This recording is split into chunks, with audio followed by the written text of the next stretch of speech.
Hi folks, welcome to the Politico Chat. It's Monday, March 28th. I'm Alexander Trowbridge. Today we have stories from the communications world, where Facebook is said to be courting Robert Gibbs, from the branding battlefield, where groups are wrestling to define the wealthy Koch brothers, and from the states, where budget-cutting governors are facing a blowback.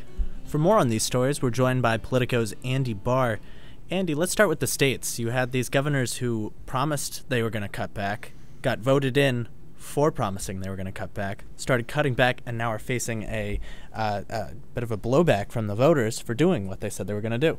That's right. They got elected because they said they could make tough choices, and it turns out that people don't like tough choices. Alex Burns has a great story pointing out how the only things that are really polling well in terms of cuts are things like further taxes, in terms of adding revenue or cutting, are things like taxes on tobacco, taxes on like cigarettes. People don't actually want cuts to government services on the individual thing. So there are all these guys who came in promising to be the adults, and we were going to have this big adult conversation and cut budgets and be responsible. And it turns out that once you start doing that, people don't want that. And there's like a clear indication with how these guys are polling, how the issues are polling individually, that the preference from the public is that we do continue to kick things down the road and that we don't address the big issues.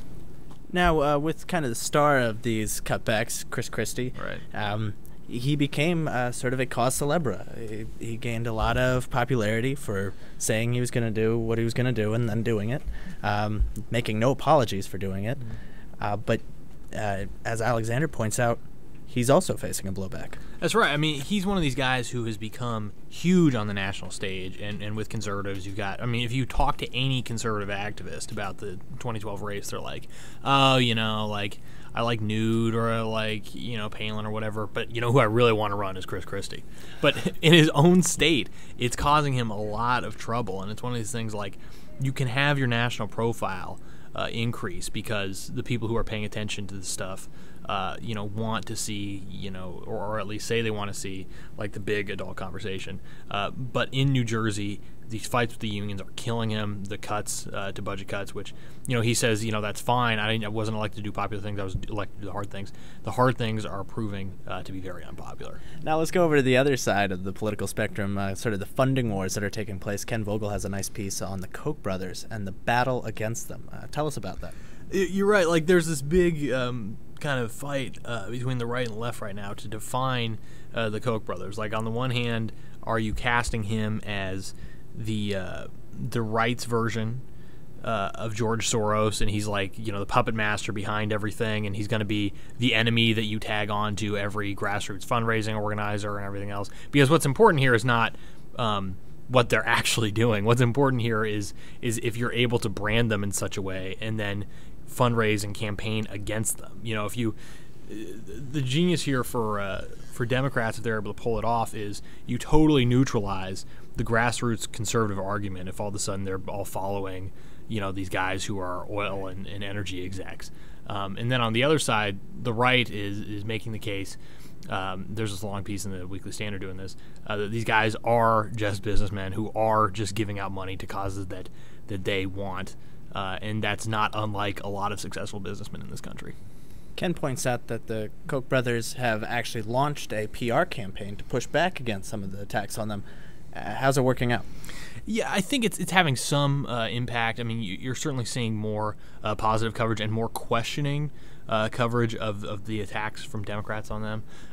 It is a hard argument to make because this is something that's being waged only among a very small and select group of people. But until or once that argument is fully solidified among like journalists, pundits, that kind, then it becomes very effective one way or another. But right now, it's very much still in doubt how these guys are going to get branded. So when a guy leaves the White House and says he's just going to rest and recharge for a bit and then hopes to help out the president in his 2012 campaign, maybe give a couple speeches, do you ever see him showing up at Facebook? When Gibbs said he was going to leave, he said that he could help Obama more from outside the building. Some very favorable wall posts, right? Exactly. That's about all that this would be. I mean, this would be a great job for anyone really, and this would be among the most sought after jobs in Washington. But the question with Gibbs is he spent all this time up there as both a campaign spokesman and as press secretary for the White House, talking about how they were closing all the revolving doors in Washington. They weren't going to let any lobbyists in, and Gibbs isn't signing up to be a lobbyist. But certainly it kind of calls into question how serious he was in those sentiments.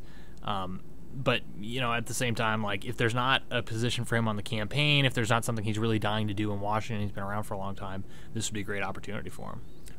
Was The Social Network so damaging a movie that Facebook had to pull on the top guns to push back? I mean, I guess the question is, why would an organization like Facebook need such a heavy hitter in Washington? I mean, the real reason is they've got an IPO coming up this year, and that's going to take a lot of work on the kind of government and lobbying end, and also on the public relations end. I mean, if you're just talking about the financial aspect of it, private valuations of Facebook are all over the map. You've got Goldman and all sorts of other people investing. And then on the public front, yeah, the social network did hurt. Facebook is indicating that it did hurt. They very much didn't like that movie. They've ramped up their PR efforts since then. They've hired a lot. Right now they have a presence of about 10 people in Washington. That's certainly going to grow. And last note about that, one of our Politico 44 reporters, MJ Lee, actually went back and looked at the White House transcripts and found Gibbs talking about Facebook back in 2010. Let me play the clip. When you all came into office a year ago, a lot of you were grumbling about the fact that you had to give up your social media, Facebook and I thought Twitter and all of that because of security. Bill was probably on Facebook. I'm Understand. Not nearly as young and hip as.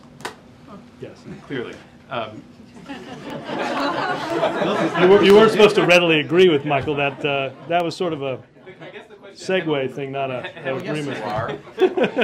I guess that is the question. Is Robert Gibbs hip enough for Facebook?